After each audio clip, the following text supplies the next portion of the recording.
Hello everyone.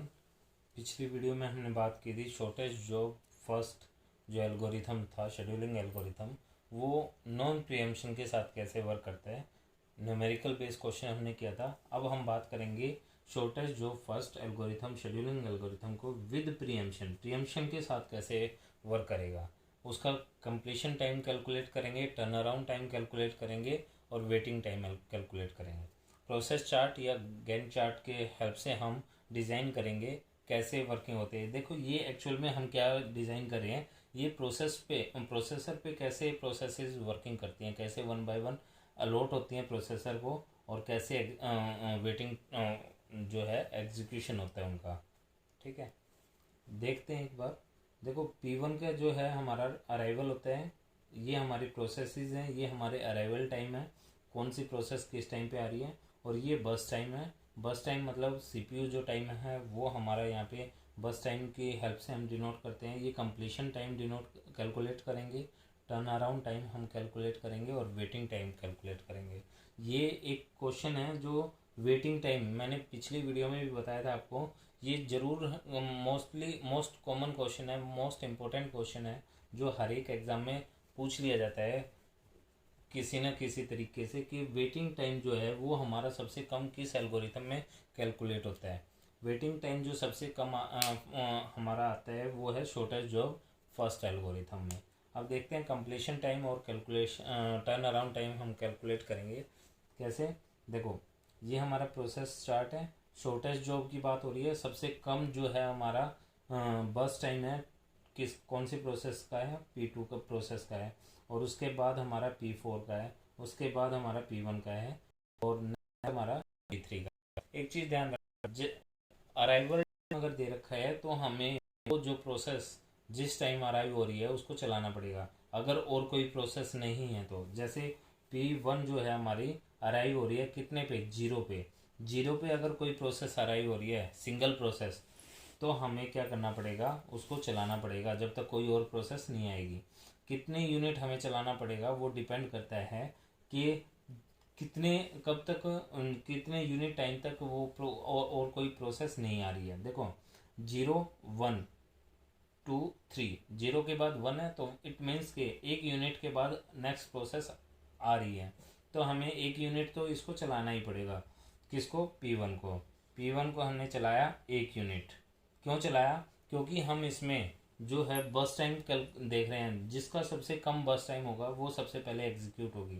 तो P1 हमारी एक यूनिट चलेगा, तो उसके बाद हम देखेंगे हमारी कितनी प्रोसेस आ गई हैं। जो रेडी क्यू में दो प्रोसेस हो गई, एक हमारी P1 और एक P2। तो P1 और P2 में कंपेयर करेंगे बस टाइम सबसे कम किसका है, जिसका बस टाइम होगा वो हमारी सबसे पहले एग्जीक्यूट होगी।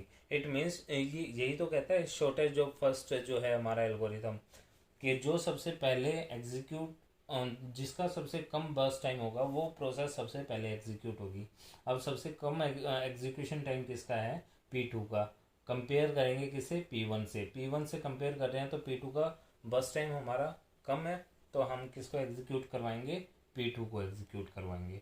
P2 हमारा कितना चलेगा, देखो सबसे कम इसी का है। इट मीन्स अगर हम एक यूनिट चला रहे हैं तो फिर भी कंपेयर करेंगे नेक्स्ट एक यूनिट, वो भी सब इससे कम है। इट मीन्स हमारा जो है 2 यूनिट यहाँ पे ये P2 चलेगा।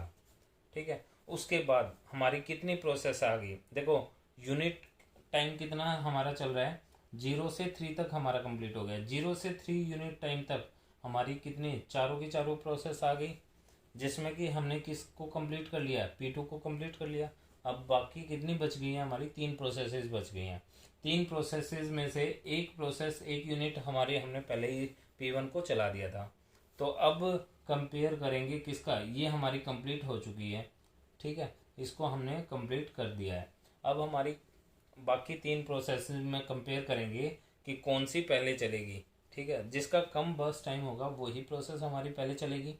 अब बर्स्ट टाइम किसका कम है, देखो P1 का कितना है, 3 है, पी P3 का हमारा 5 है, और P4 का हमारा कितना है, 3 है। तो सबसे पहले अब हम किससे चलाएंगे, देखो अगर यहाँ पे क्या हुआ है, हमारा टाइम सेम आ गया।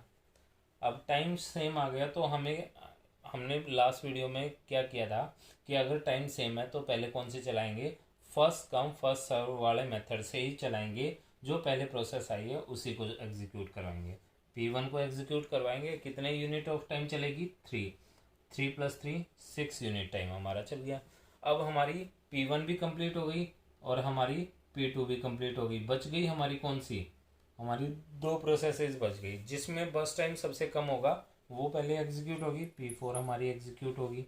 कितने यूनिट ऑफ टाइम चलेगी, 3 यूनिट ऑफ टाइम चलेगी। कितना हो गया, 9 टोटल।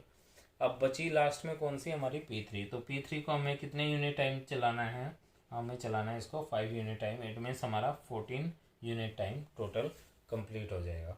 अब हम इस गैंट चार्ट या हम प्रोसेस चार्ट की हेल्प से कंप्लीशन टाइम कैलकुलेट कर सकते हैं। देखो P1 का कंप्लीशन टाइम कहाँ पे आ रहा है, 6 पे आ रहा है। तो हमारा कंप्लीशन P1 हमारी कंप्लीट हो रही है 6 यूनिट टाइम पे, और P2 हमारी कंप्लीट हो रही है 3 यूनिट टाइम पे, और P3 हमारी कंप्लीट हो रही है 14 यूनिट टाइम पे, और P4 हमारी कंप्लीट हो रही है 9 पे। तो ये था हमारा क्या, कंप्लीशन टाइम। कैलकुलेट कर लिया हमने completion time. Turn around time की हमने बात की थी, completion time minus arrival time. Completion हमारा किस पे हो रहा है, 6 पे। अराइव कब हो रही है, 0 पे। तो हमारा यहाँ पे क्या आ जाएगा, 6 आ जाएगा। 6 - 0 6, 3 - 1 2, 14 - 2 12, 9 - 3 6। ये हमारा क्या आ गया, turn around time. Turn around time हमने बात की। कंप्लीशन टाइम जो है उसको माइनस, उसमें से माइनस कर देंगे अराइवल टाइम, वो हमारा क्या कैलकुलेट हो जाएगा, टर्न अराउंड टाइम। अब वेटिंग टाइम की बात हो रही है, तो वेटिंग टाइम जो है वो टर्न अराउंड टाइम माइनस बस टाइम। 4 - 6 2, 2 - 2 0, 12 - 5 7, और 6 - 3 3। तो हमारा टोटल कितना वेटिंग टाइम आ गया। देखो अगर एवरेज कैलकुलेट करना है तो एवरेज हम कैसे कैलकुलेट करेंगे, टोटल करके, टोटल हमारा 12 और divide by number of processes. Total number of processes कितने हैं, 4 4 3 जा, टोटल हमारा 3 यूनिट एवरेज टाइम आ रहा है।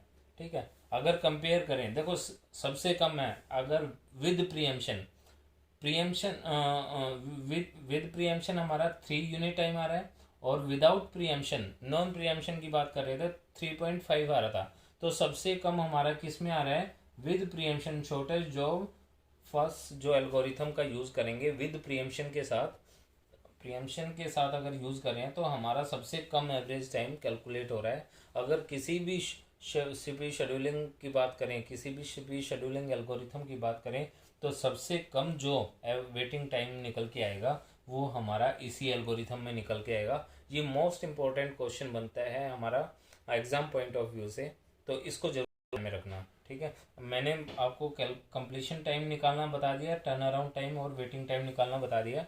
आप इसके हेल्प से किसी भी क्वेश्चन को शॉर्ट आउट कर सकते हो बहुत ही इजी मेथड से। ठीक है, अगर कोई भी आपके पास प्रॉब्लम है उसको शॉर्ट आउट कीजिए। अगर आपको प्रॉब्लम फेस हो रही है, आप प्रॉब्लम फेस कर रहे हैं, तो आप कमेंट सेक्शन में कमेंट कीजिए, मैं उसको शॉर्ट आउट करके आपको दूंगा। ये था हमारा शॉर्टेज जॉब फर्स्ट एल्गोरिथम। अब नेक्स्ट हम करेंगे राउंड रॉबिन एल्गोरिथम। अगर आपको ये वीडियो अच्छा लगा है तो प्लीज़ लाइक करें, सब्सक्राइब करें मेरे चैनल को, और जितना हो सके उतना शेयर करें ताकि और बच्चों पे भी हेल्प हो सके जो एग्ज़ाम की तैयारी कर रहे हैं। धन्यवाद।